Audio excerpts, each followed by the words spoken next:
Bienvenue sur cette vidéo, c'est Mako. Si tu cherches de la motivation à te développer aussi bien physiquement que mentalement ou alors simplement te divertir, alors tu es au bon endroit. Aujourd'hui, je suis heureux de vous présenter ma première vidéo YouTube dans laquelle je vais vous partager mon changement et mon évolution de ces derniers mois et vous en donner les clés. Aussi, j'en profiterai pour me présenter à vous. J'ai passé beaucoup de temps sur le montage, donc si vous pouvez me faire un retour, je vous en serai très reconnaissant. Allez, bonne vidéo. Je ne l'ai pas précisé dans l'introduction, mais je serai accompagné d'un ami pour rendre cette vidéo plus interactive et plus intéressante à regarder. Bonjour Raphaël, Bonjour Mathieu, tu vas bien? ça va et toi? Ça va super. Est-ce que tu peux te présenter un petit peu pour ceux qui ne te connaissent pas? Ouais, alors du coup moi je fais du contenu en ligne depuis 4-5 ans sur Instagram, YouTube. Également j'ai un podcast sur la nutrition du sport, donc c'est ce que je présente globalement sur les réseaux. Et j'ai aussi à côté, je fais des formations en ligne, également du coaching. Et ça je le fais avec mes études autour de la nutrition que j'ai maintenant terminées. Et là actuellement je suis en études de sport. Donc voilà un petit peu globalement pour ma présentation. Et toi, est-ce que tu pourrais te présenter brièvement? Alors oui, donc moi c'est Mathieu, 21 ans. Je suis passionné par le sport, principalement la musculation et depuis quelques mois aussi la course à pied, comme tu le sais. Ouais. Et je pratique aussi d'autres passions comme la pêche, le développement personnel. C'est des thématiques qui me tiennent vraiment à cœur. Et Mm. aussi partager des moments avec mes amis comme toi, comme on est en train de le faire, pour avoir des échanges interactifs et apprendre d'autres personnes. Ça, c'est vraiment des choses qui me tiennent à cœur aujourd'hui. Ok. Et justement, autour de ta chaîne YouTube, qu'est-ce que tu voudrais aborder comme thématique? Sur cette chaîne YouTube, j'aimerais pouvoir partager les différentes passions que je t'ai évoquées auparavant Ouais. et autour de ces passions, pouvoir véhiculer des messages motivants, inspirants, Hmm. pouvoir encourager les gens à se développer personnellement, physiquement. C'est des choses qui me tiennent à cœur, pouvoir aider ces gens à grandir comme j'aurais aimé avoir moi comme support. Un peu, c'est ça que je recherche, pouvoir partager ce que j'aurais aimé trouver moi sur YouTube. C'est le genre de choses que je souhaite partager avec cette chaîne YouTube et Ok. aussi avec mes différents réseaux sociaux. Ok. Et est-ce que tu pourrais nous en dire plus, parce que tu as évoqué la passion du sport, mais est-ce que tu pourrais nous en dire plus sur ton parcours sportif et plus globalement sur où est-ce que tu en es aujourd'hui par rapport à tes débuts? Est-ce que tu pourrais un petit peu nous raconter tout ça? Ouais, alors le sport, ça a toujours été quelque chose qui a rythmé ma vie depuis de nombreuses années. J'ai eu une période où j'en pratiquais un petit peu moins. Moi, j'ai commencé à l'âge de 6 ans avec le tennis. Ok. J'en ai fait 7 ans jusqu'à mes 13 ans. Et c'est une passion que j'avais pour le tennis, mais j'étais pas à très haut niveau. C'était vraiment pour le kiff que je faisais ça. Ouais. Après, je suis passé sur le handball qui m'a permis de découvrir le sport collectif. J'ai pratiqué pendant 4 années, il me semble. Puis après, je suis allé en études supérieures, et puis il y a eu le Covid où j'avais arrêté un petit peu la pratique du sport. Et Hmm. en études supérieures, en arrivant avec toi, on s'est inscrit à Basic Fit, Ouais. à la salle, et puis depuis le début, comme tu le sais, j'ai pas arrêté et j'ai pas loupé un entraînement depuis le début et j'ai trouvé vraiment qui me faisait kiffer, donc la salle. Ouais. Et après, en deuxième année d'études sup, j'avais commencé le football américain Hmm. pour une saison et je m'étais blessé avant la saison, donc en torse, ce qui avait fait que j'avais arrêté, puis j'ai pas repris par la suite suite à cette blessure. Mais j'ai Ok. toujours continué en parallèle la salle de sport et là je suis à fond dans la salle de sport. Et depuis le début de cette année scolaire, donc septembre, Ouais. j'ai repris la course à pied que je pratiquais un petit peu avant en loisir et je me suis lancé dans la préparation d'un marathon que j'aimerais boucler avant la fin de cette année. Je Ok. partagerai sûrement cette expérience sur une vidéo. Ouais. Donc vous pourrez suivre ça aussi. Voilà principalement où j'en suis. Après, au niveau de mes objectifs sportifs, pour l'instant, la musculation, ça reste développer mon physique, duquel je suis très satisfait aujourd'hui, et peut-être se tourner vers des compétitions par la suite. Je suis ouvert à ça, et j'aimerais bien reprendre aussi le handball, peut-être l'année prochaine. En parallèle de la Ouais, en musculation. parallèle de la musculation. Donc, orienter cette pratique de la musculation pour que ça soit un outil vraiment en alignement avec des objectifs en handball. Ok.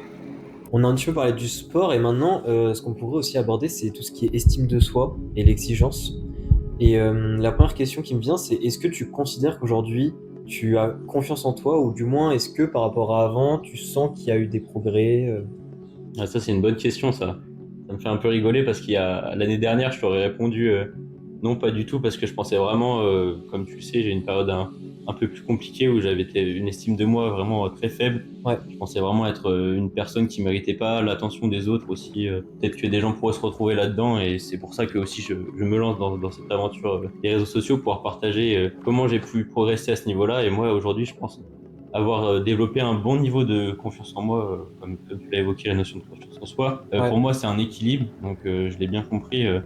Faut, osciller entre les forces qui te tirent d'un côté et de l'autre, pouvoir trouver cet équilibre et pouvoir travailler jour après jour à développer cette confiance en soi. Et je pense que c'est en alignement avec le développement physique. C'est ça qui m'a permis d'obtenir un bon niveau de confiance en moi. Et puis je pense que c'est important, on travaille pour devenir meilleur chaque jour.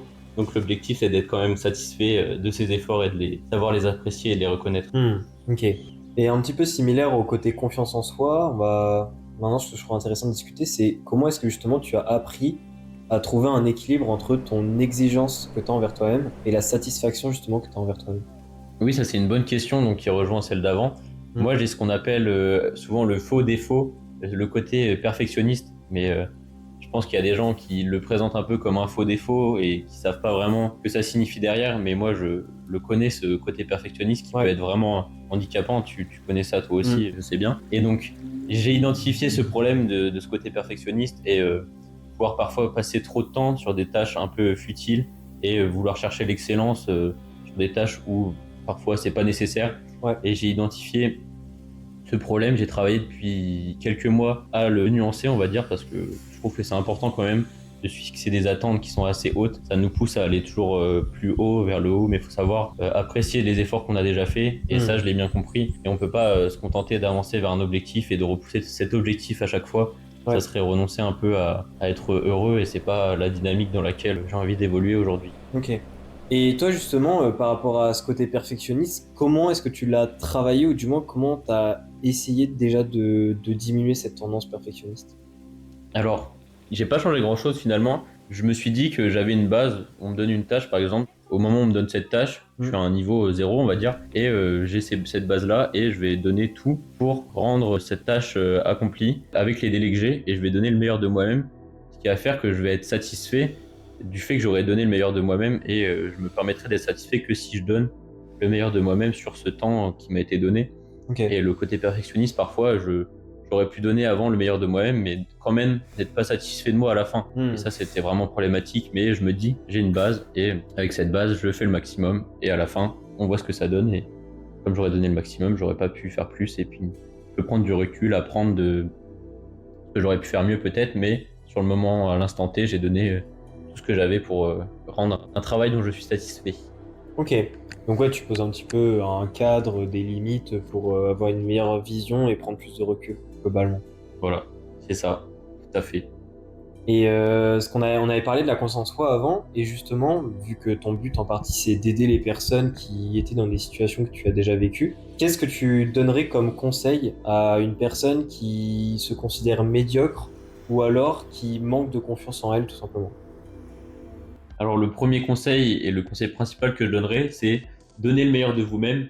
Et en fait, comme je l'ai dit avant, on a une situation à un moment donné, à un moment T. Tu n'es peut-être pas la meilleure personne aujourd'hui, c'est bien que tu l'aies identifié. Si tu œuvres chaque jour, si chacune de tes actions est concentrée vers ton amélioration personnelle, ton développement, que ce soit dans tes relations ou personnellement, et bah en fait tu donnes le meilleur de toi-même. Donc tu es obligé d'être satisfait de ce que tu mets en place, sinon ça serait vraiment, comme je l'ai dit, renoncer à être épanoui, à être heureux, et c'est pas l'objectif dans ce processus. Et quand tu es dans ce processus, bah t'apprécies, en fait, ça vient naturellement. Tu donnes le meilleur de toi-même, ça découlera après par la suite. Ok. Maintenant, on va parler un petit peu du changement, justement, parce que globalement, ce que tu veux partager en partie dans tes contenus, c'est un petit peu qu'est-ce que tu as fait durant ton changement, et d'ailleurs qui est toujours en cours, parce qu'on est toujours en train d'évoluer. Et la première question que je voulais te poser, c'était qu'est-ce qui t'a permis justement de t'intéresser un peu à cette sphère de la création de contenu, vouloir partager des choses en ligne. Globalement, c'est quoi qui t'a vraiment intrigué? Oui, alors ça, c'est une super question. Donc cette création de contenu, cette envie de créer du contenu, elle m'est venue du fait que j'ai eu une période l'année dernière où je me sentais vraiment pas très bien vis-à-vis de mes relations sociales, etc. C'était un peu compliqué, j'étais un peu au fond du trou, on va dire. Et je me suis intéressé au développement personnel qui m'a permis de passer à la vitesse supérieure, on va dire, et de remonter cette pente, on va dire, un petit peu, parce que je pense que j'ai connu une phase où j'étais vraiment pas très bien. S'il y a des personnes qui peuvent s'associer à ça, c'est aussi l'objectif, et c'est pas une honte d'avoir eu des périodes de creux, on va dire. Donc premièrement, c'est pouvoir aider des personnes, pour être inspirant, motivant, aider ces personnes à progresser dans les différents domaines. Deuxièmement, ça va être aussi, je vois ça comme un défi. Moi, je suis une personne qui est plutôt introvertie de base et c'est pas très naturel de poser derrière la caméra comme ça, parler à une caméra. C'est pas évident. Et je vois ça donc comme un défi, pouvoir relever ce défi et me prouver que j'en suis capable. Et aussi, ça se prête bien à mon envie de me développer vers l'auto-entrepreneuriat. Et je Ok. pense que on en a déjà eu l'occasion d'en discuter, cette Ouais. mentalité un peu auto-entrepreneur, je pense que c'est un peu inné. Je sais que ça fait souvent débat, ça. Et aussi, j'avais une image qui était renvoyée seulement par les autres parce que j'avais pas trop confiance en moi. Donc tu te bases beaucoup sur l'image que les autres te renvoient. Quand cette image elle est plutôt négative, bah il y a une image de toi qui est négative. C'est pas du tout le cas aujourd'hui. J'ai totalement décorrélé ma vision que j'ai de moi et celle que les autres ont de moi.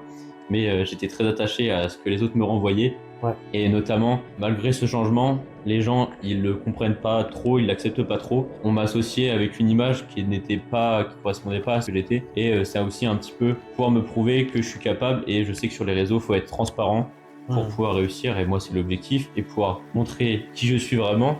Et tu peux mentir derrière la caméra dans une certaine mesure, mais je pense que sur le long terme, tu es vite rattrapé et ton image, en fait, elle est vraiment reflétée par qui tu es au fond de toi. Et c'est pouvoir véhiculer l'image que je veux véhiculer aujourd'hui. Cette image donc qui correspond à ce que je pense être, c'est pouvoir avoir peut-être des retours positifs et me dire oui, je suis vraiment celui que je pense être aujourd'hui. Et ça, c'est peut-être un peu égoïste d'un côté, mais je pense que ça fait partie du processus et je le prends en compte aussi. Ok. Et c'est intéressant ce dernier point parce que justement ça ramène un peu sur le côté perception des autres, on va reparler après, mais aussi le côté un peu mettre une étiquette sur les gens.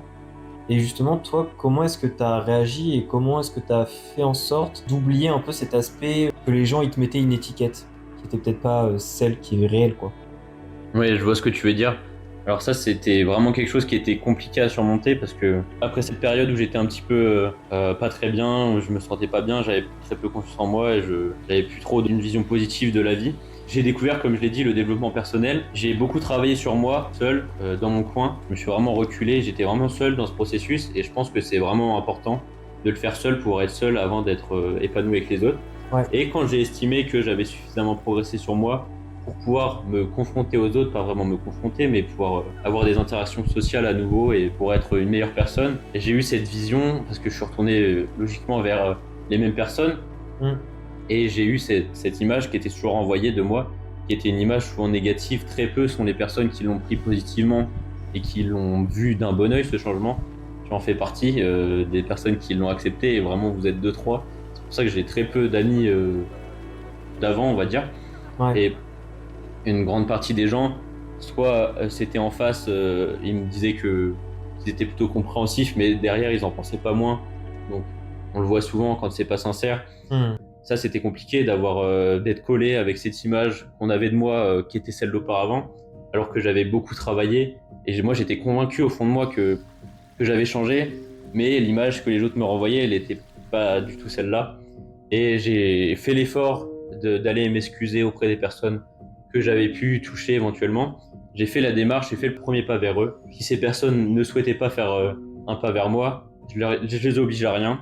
Et aujourd'hui, bah, je leur souhaite le meilleur à ces personnes et j'ai plus aucune haine. Moi, j'ai fait mon travail, j'ai pardonné. Ça, c'est vachement important. Le pardon, je pense que j'en ferai des contenus dédiés. Ouais. Ça, c'est vraiment très important. Tu le sais aussi. Et donc, moi, j'ai fait mon travail et les autres, bah, ils sont bien où ils sont maintenant. J'ai envie de te dire. Maintenant, on avait parlé un petit peu des étiquettes et je trouve, tu en as déjà un petit peu parlé, mais la perception des autres, est-ce que Ouais. tu pourrais nous parler un petit peu comment est-ce que tu as fait pour évoluer malgré justement la perception des autres? Bah, comme je l'ai dit beaucoup, je l'ai beaucoup répété, travailler sur sa confiance en soi, c'est vraiment important et en fait, ça vient dans le processus. Plus tu développes ta confiance en toi, moins tu en auras quelque chose à faire de ce que les gens pensent de toi en fait et Ouais. tu seras plus attaché à l'image que tu as de toi que celle que les autres essayent de te renvoyer et encore moins si ces gens n'ont pas d'importance pour toi. Tu n'en auras vraiment rien à faire comme moi aujourd'hui. Si quelqu'un que je connais pas trop ou qui n'a pas d'importance pour moi me critique, Mm. ça va absolument pas m'atteindre. Et deuxièmement aussi, ce que j'invite les gens à faire, c'est de pas avoir peur de remettre en cause leur entourage. C'est pas parce qu'une personne fait partie de ta vie depuis de nombreuses années que vous avez forcément évolué dans les mêmes perspectives.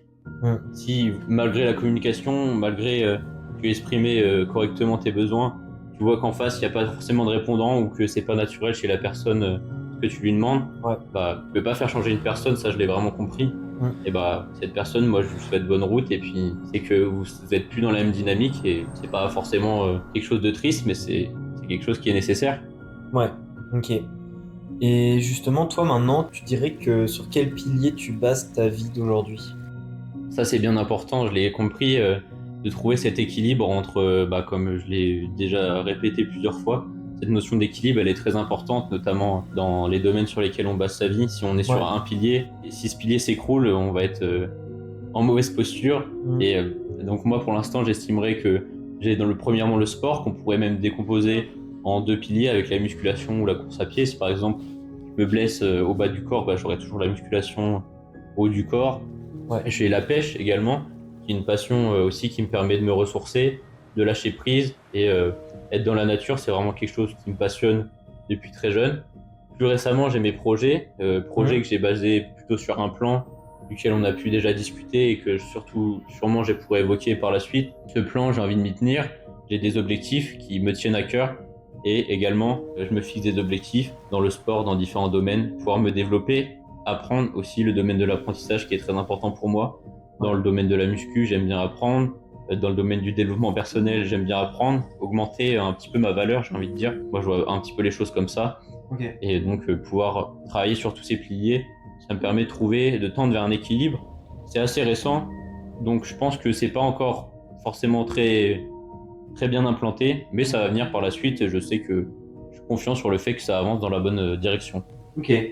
Pour terminer, j'aurais envie un petit peu qu'on parle de positivité. Et justement, moi, ce que je me demandais, Mathieu, c'est concrètement comment est-ce que tu fais pour travailler ta positivité en fait dans ta vie et pour la cultiver?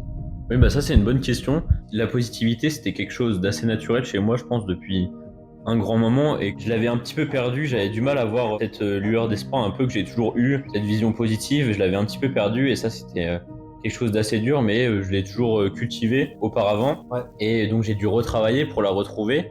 Et aujourd'hui, en fait, en travaillant sur ma confiance en moi, cette positivité, elle vient un petit peu avec l'estime que tu as de toi, je pense, et ce qui fait ton état général. Et j'étais plutôt dans un bon état général avant cette phase, et c'est ce que j'ai su retrouver aujourd'hui, ce qui a demandé du travail, certes, c'est de plus en plus dur, je pense.